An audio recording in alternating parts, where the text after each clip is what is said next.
অনুপ্রবেশ আটকাতে রাজ্য সরকারের দেওয়া 9 একর জমিতে হতে চলেছে কাঁটাতারের বেড়া।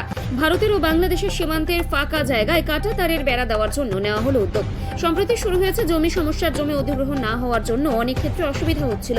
এবার রাজ্য সরকার সিদ্ধান্ত নিল বিএসএফ কে সরকারি খাসে জমি দেবে। সোমবার মন্ত্রিসভার বৈঠকে এই সিদ্ধান্ত নেওয়া হয়েছে। নদিয়া জেলার করিমপুরে বেড়া দেওয়া হবে।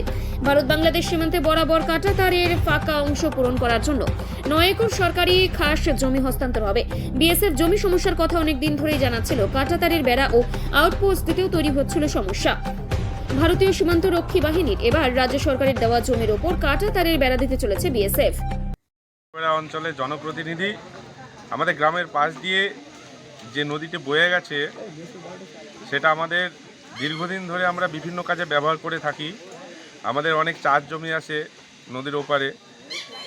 আর সবচেয়ে বড় কথা, এই দিক দিয়ে যে তারকাটা বেড়া হওয়ার কথা আছে সেখানে আমাদের গ্রামবাসীর কোনো বাধা নেই। শুধু আমাদের গ্রামবাসীর একটাই আবদার, আমাদের এই তারকাটার মাঝে একটা গেট দিতে হবে, যাতে আমরা আমাদের গ্রামবাসীরা এই নদীর জলটা আমরা ব্যবহার করতে পারি আমাদের চাষাবাদের জন্য। তার চেয়ে আমাদের পাড়ার একটা বড় সমস্যা হচ্ছে জলের সমস্যা। অধিকাংশ গ্রামবাসী নদীর জল ব্যবহার করেই সেই জলের সমস্যা সমাধান করে। বিশেষ করে গ্রীষ্মকালে টিউবওয়েলের লেয়ার অনেক কমে যায়, তখন আমাদের জলের একমাত্র সম্বল হয়ে দাঁড়ায় ওই নদীর জল। তাই যদি আমাদের গেটটা হয় তাহলে আমরা খুব উপকৃত হই। এটুকুই আমি বলছি, যাতে গেটটা সঠিকভাবে হয়ে যায়। সরকারি অধিকর্তার কাছে আমার বিশেষ অনুরোধ। আমাদের রাজ্য সরকার আমাদের ফেন্সিং গেটের জন্য যে 9 একর জমি দিয়েছে তাতে আমরা অনেক খুশি। এইটুকু বলছি, গেটটা যাতে হোক সুন্দরভাবে। রাজ্য সরকার যে জমি দান করেছে কতটা খুশি আপনারা? রাজ্য সরকার যে জমি দান করেছে এটা আমরা প্রত্যেকেই খুশি।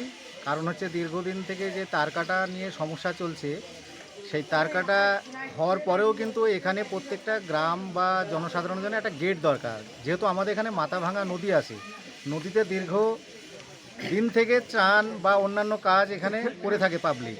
জলের প্রচুর সংকট, এই সংকটের জন্য এখানে আমাদের টিউবওয়েলের লেভেলও শর্ট, যার জন্য লেভেল শর্টের জন্য টিউবওয়েলে ভালো জল ওঠে না।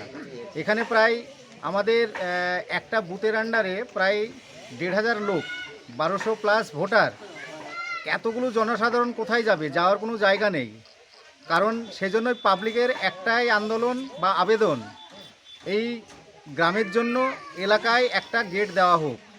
এই গেটটা খুবই জরুরি এবং খুব প্রয়োজন। তা নাহলে মানুষ চরম বিপদে পড়বে এবং জলসংকট অবস্থায় বাস করবে। তাই আমি বলছি, আপনারা এটাকে ভালোভাবে তুলে ধরুন এবং যাতে গেট আগামী দিনে আমরা পাই, এই জনসাধারণের উপকার হয়, তার জন্যই আমাদের চেষ্টা। এবং আমাদের রাজ্য সরকার এই বিভিন্ন এলাকার সমস্যা দেখে আমাদের করিমপুর ওয়ান ব্লকে প্রায় 9 একর জমি দিয়েছে এই গেটের সুবিধার্থে। তাই রাজ্য সরকারকে আমরা চরম ধন্যবাদ জানাচ্ছি যে জনসাধারণের কথা ভেবে যে গেটের ব্যবস্থা করার জন্য জমি অ্যাকোয়ার করবে বলেছে। এর জন্য রাজ্য সরকারকে ধন্যবাদ। আপনার পরিচয়? আমি তাপস মণ্ডল, করিমপুর ওয়ান ব্লকের খাদ্য কর্মাধ্যক্ষ, পঞ্চায়েত সমিতির মেম্বার। ধন্যবাদ।